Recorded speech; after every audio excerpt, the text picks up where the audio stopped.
Welcome to the White Lotus channel. Thanks for being here. Deck review, Esper Affinity by Miyamoto. Not sure if he's the one that designed it, but he's the one that played it. And I think he went top 8. Yeah, top 8 with this particular deck. Esper Affinity. What do we have going on here? Get my coffee. Check it out. O2 drop coffee. Not the coffee itself, but the mug. It's pretty cool. David Royale on his merch site. Check it out. I'm not a sponsor. I'm not sponsored by him for sure. Just bought it. I like it. Onto the deck. This is playing out a lot differently than the Affinity that we're used to. Obviously, we're not in red. So there is no Galvanic Blast, no Quark Clan Shaman, no makeshift munitions, nothing like that.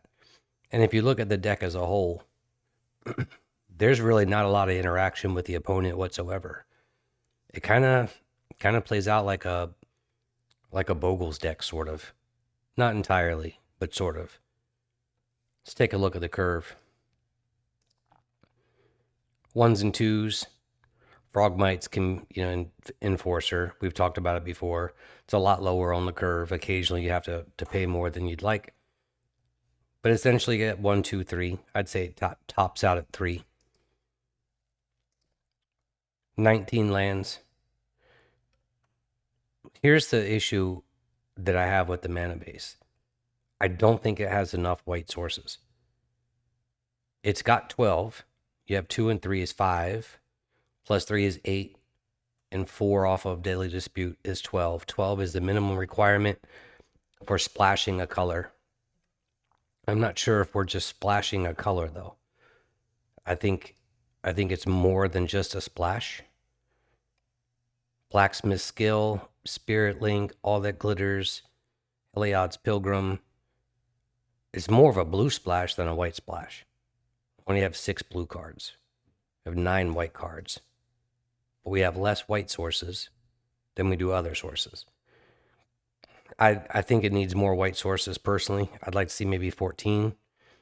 I'm not sure how we get there. It's not the purpose of the video. I'm not redesigning the deck. We're looking at it exactly as Miyamoto played it to a top 8. So game plan wise, you are trying to stick All That Glitters and get it to hit with evasion. So we're either putting All That Glitters on Glaze Fiend, All That Glitters on an indestructible flyer that Kenku provides. And if we need Wedding Invitation to push through, we can put it on any creature and get through. But it doesn't really interact with the opponent whatsoever. You have 3 Blacksmith Skill as a pseudo counter effect. And that's it. It can be a combat trick. It could be a lot of different things.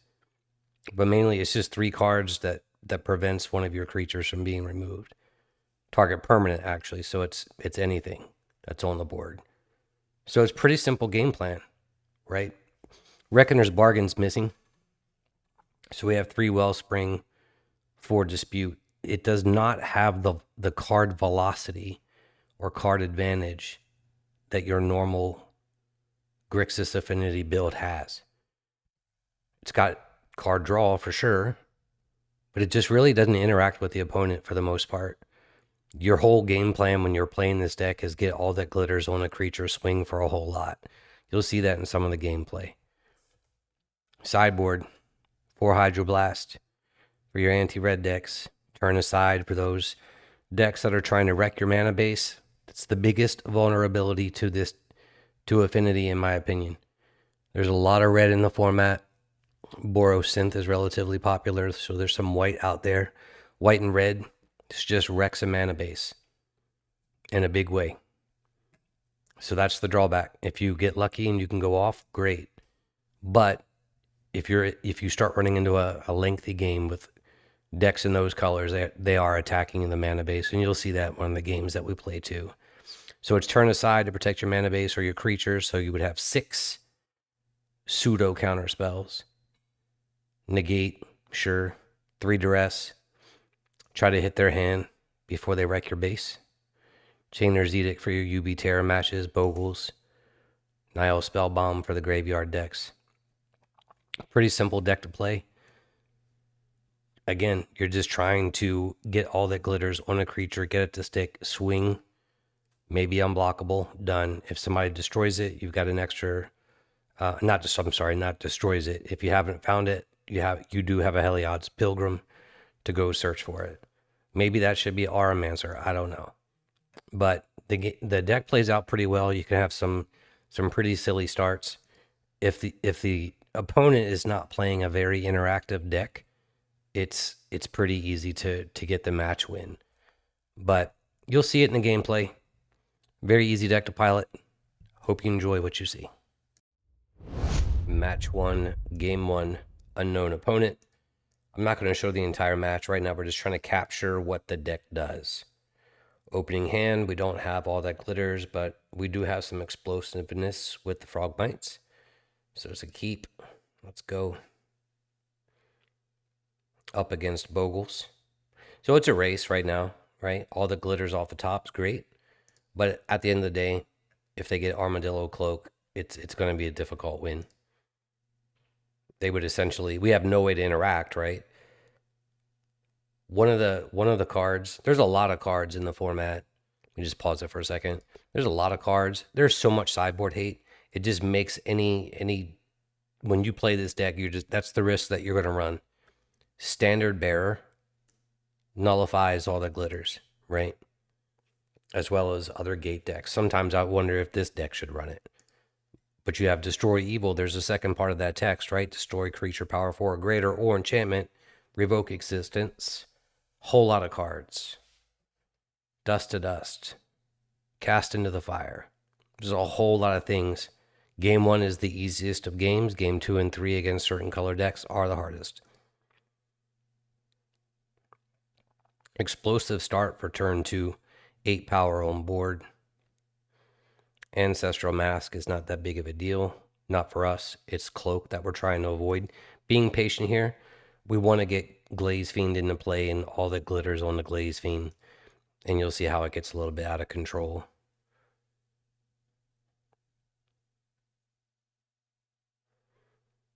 They don't interact that much either, so it's really just a question of who gets there first.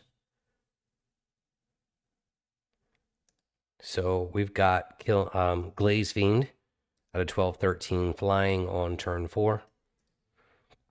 That's great. If they get the Cloak, it could change things. But we got there faster. We finished it out on turn 6. Let's go on to the next game. Match 2, Game 1, unknown opponent. We're going to keep this. We can find all the glitters with Eliod's Pilgrim. We can get some damage in with Ginger Brute. Everything else is questionable at the moment, but we'll see if we get there. We have Ichor Wellspring, plus we're on the draw, so that helps. Odds are we're up against UB Terror. Could be Fairies. They play Lorien on occasion, so...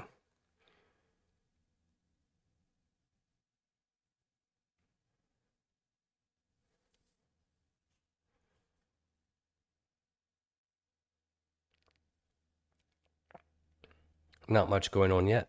I expected Glaze Fiend. The good thing about Glaze Fiend against UB Terror is it's anti-snuff out. So it's stuck. Good for us. Suffocating Fumes. Just to add a little bit more toughness to Glaze Fiend. So at this point, like we know that it dodges snuff out. So we have to dodge the 1 copy of Agony Warp. We weren't successful. But that's okay. 4 copies of Blood Fountain in the main.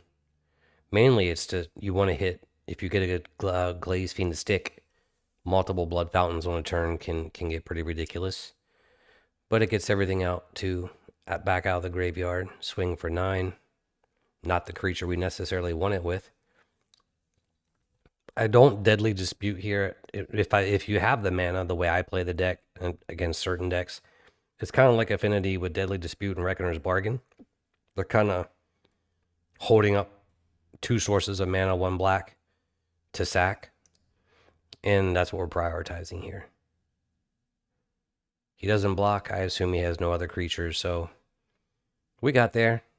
Turn 6. That's twice. Turn 6 twice. Let's go to the next game. Match 3, game 1. Unknown opponent. We did lose the Bogles matchup, won the UB Terra matchup.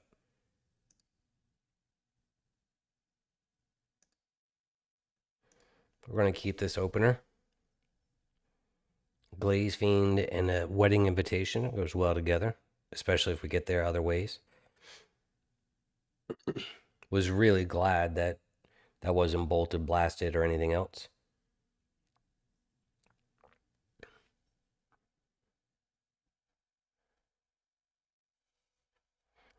I like the play here. I mean, obviously I could sack Glaze Fiend with Deadly Dispute, but we have 3 outs with a Blacksmith skill. We sacrifice a land, we caught it, cast Blacksmith skill off the Deadly Dispute white source. Take it. Treasure tokens work, they help. It's amazing. But I think on paper, this is an extremely bad matchup for Esper Affinity. There's just so many bolts, blasts.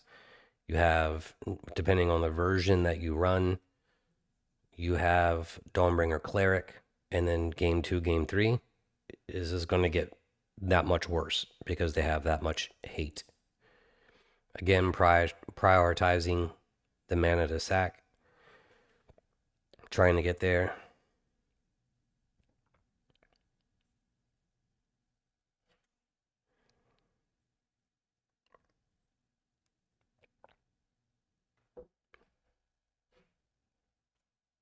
So at this point, we're sticking it on it now.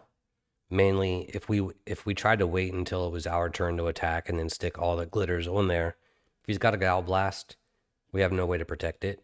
We'd have to top deck mode, and we've already used one. So we put him in a position where he's drawing to Dawnbringer Cleric, and if he doesn't have Cleric, it's game. He didn't have it. We got there. I am going to show game 3 of the match. Game 3 versus Boros Synth. This is a do-nothing hand. Like, we've got nothing. We have no blue for Kenku. We've got 3 Deadly Disputes. Nothing to sack. That's a mulligan. You got to make sure, usually we talk about it in the beginning, you got to make sure your hand does something. It has to get there, or at least try to, right? Like, what is optimal? You want an all that glitters. You need a creature that might have some evasiveness. Try to get as many components as you can, where your hand has a game plan. We've got white here, and I'm going to throw white out on the next turn because I want to see. I fully expect that this is going to get exiled. It does, and I want to see, because my initial theory is it's not running as many white sources as it needs. So can we recover and can we get there? I don't want to spoil it. We'll find out.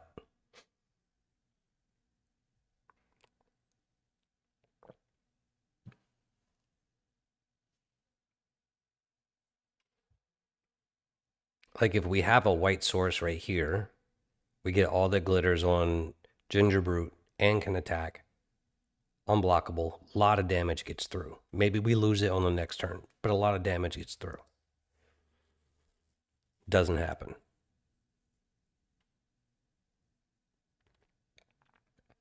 It might be hard to see from where you are. The opponent is, he's at 43 cards. In the library, we're at 49.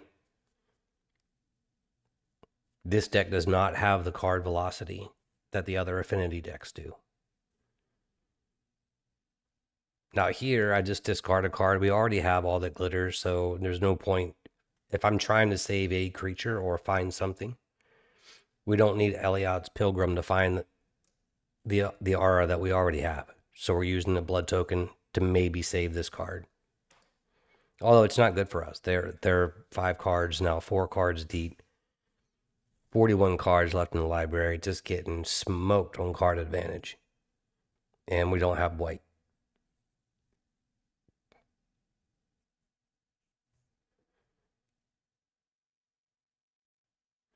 Double Glaze Fiend is fine. He's at 2 cards in hand. That's good for us. Figure one of those is probably a Bolt Blast, something. Casting the Fire, anything. Nope. Now if we had white for all the glitters on a Glaze Fiend, Kenku's fine, but no indestructible land, which we need.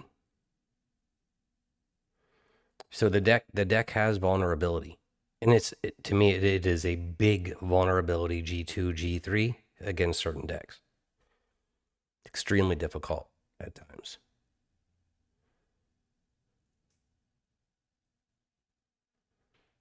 Like he's just flooding badly.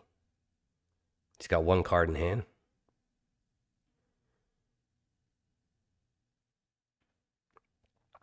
Look at the board presence difference.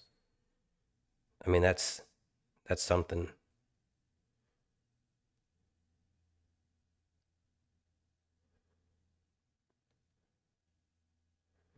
Now, Kenku, if you're looking for your outs, right, you need all that glitters on a Glaze Fiend and a Wedding Invitation and another white source, because the artifact land is the white source. So if we have to use that to pay for all the glitters, we can't get there.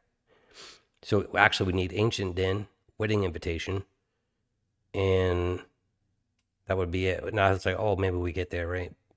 No, it's an 11/11, but it doesn't matter. It gets cast in the fire anyway. But this is not atypical in G2, G3 versus some decks. Hard to get there. That's its vulnerability.